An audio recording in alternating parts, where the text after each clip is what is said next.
नमस्कार, मैं हूं आपके साथ अभिषेक। सीएम डॉक्टर मोहन यादव राजधानी भोपाल के भीमनगर पहुंचे, जहां उन्होंने 12वीं बोर्ड परीक्षा में टॉप करने वाली मेधावी छात्रा चांदनी विश्वकर्मा के घर पर जाकर उनके परिवार से मुलाकात की। वहां पर मुख्यमंत्री डॉक्टर मोहन यादव ने चांदनी की मेहनत और सफलता की सराहना की। इसी के साथ भोपाल में साइबर और स्टेट डेटा सिक्योरिटी पर आधारित कार्यशाला आयोजित हुई और इसका उद्घाटन सीएम मोहन ने किया। इस दौरान उन्होंने डेटा सुरक्षा को सीमा सुरक्षा से भी ज्यादा महत्वपूर्ण विषय बताया और महू में अत्याधुनिक state data cyber security research centre स्थापित करने की भी घोषणा की। इसके अलावा सीएम डॉक्टर यादव ने मंत्रालय में संसदीय विभाग की समीक्षा बैठक की और इसमें उन्होंने विभाग की योजनाओं और कामकाजों की जानकारी भी ली। इस दौरान उन्होंने वर्ष की सांस्कृतिक गतिविधियों पर भी आधारित कला पंचांग का भी विमोचन किया।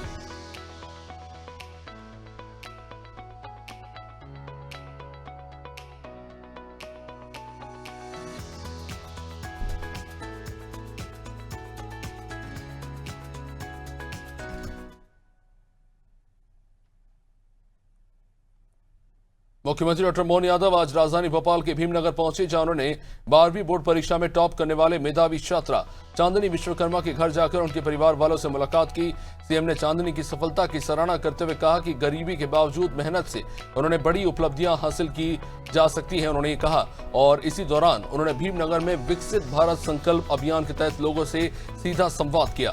पीएम मोदी के कार्यकाल के 12 साल पूरे होने पर आयोजित इस कार्यक्रम में सीएम ने बस्ती के लोगों से मुलाकात की और सफर के लिए ई बाइक का भी उपयोग किया।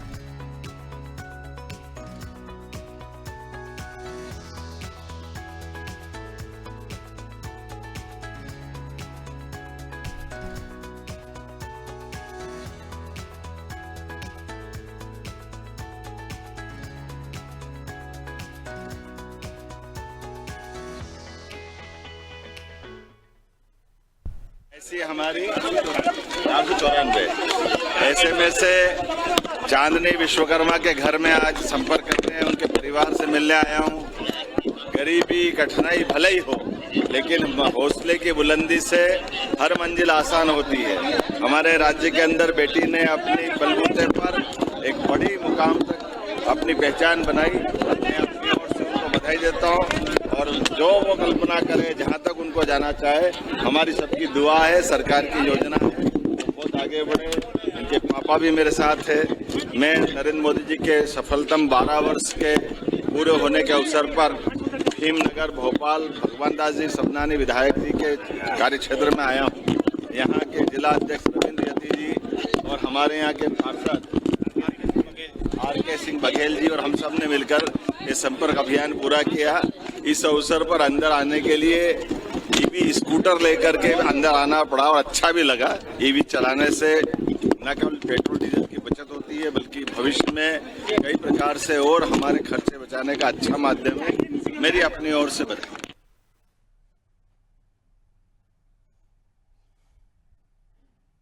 राजधानी भोपाल में मुख्यमंत्री डॉक्टर मोहन यादव ने साइबर और स्टेट डेटा सिक्योरिटी पर आयोजित कार्यशाला का उद्घाटन किया और इस दौरान उन्होंने कार्यक्रम को संबोधित करते हुए डेटा सुरक्षा को सीमा सुरक्षा से भी ज्यादा महत्वपूर्ण विषय बताया। सीएम मोहन ने साफ कहा कि साइबर अपराध की चुनौती को हल्के में नहीं लिया जा सकता और इस मामले में किसी भी तरह की लापरवाही बर्दाश्त नहीं की जाएगी। कार्यक्रम के दौरान उन्होंने महू में अत्याधुनिक state data cyber security research centre स्थापित करने की घोषणा की और कहा कि आज एक क्लिक में लोगों की जीवन भर की कमाई खतरे में पड़ सकती है, इसलिए नागरिकों का भरोसा बनाए रखने के लिए मजबूत साइबर सुरक्षा व्यवस्था जरूरी है। उन्होंने यूपीआई और डिजिटल लेन देन का जिक्र करते हुए भारत की डिजिटल व्यवस्था को दुनिया में स्वीकार किए जाने की बात कही। इसके अलावा सीएम मोहन ने अधिकारियों को जिम्मेदारी के साथ काम करने के निर्देश दिए और कहा कि मध्य प्रदेश में साइबर सुरक्षा को सर्वोच्च प्राथमिकता दी जा रही है और साथ ही उन्होंने मोदी सरकार के 12 साल पूरे होने पर किए जा रहे कामों का भी उल्लेख किया। डेटा सुरक्षित तो देश सुरक्षित। आज सबसे मूल्यवान संपत्ति है तो वो डेटा है। समय की मांग है डिजिटल सुरक्षा, साइबर सुरक्षा, डिजिटल प्रोग्रेस की सुरक्षा का ये कवच बनाने की अत्यंत आवश्यकता है। आज हमने घोषणा की है, मध्य प्रदेश सरकार मध्य प्रदेश के महू में military college of telecommunication engineering एवं शैक्षणिक संस्थानों के सहयोग से साइबर सिक्योरिटी रिसर्च सेंटर बनाने जा रही है, जिसके माध्यम से साइबर सुरक्षा अनुसंधान, नवाचार और कौशल विकास की दिशा में ये रिसर्च सेंटर एक महत्वपूर्ण भूमिका अदा करेगा। मेरी अपनी ओर से राज्य के अंदर फिर मैं आपसे अपील करूंगा कि साइबर अपराधों से, साइबर ठगों से समय पे बचे और सरकार की व्यवस्थाओं के माध्यम से त्वरित गति से वो सब करे जिसके लिए सरकार ने आपको सूचना दी है।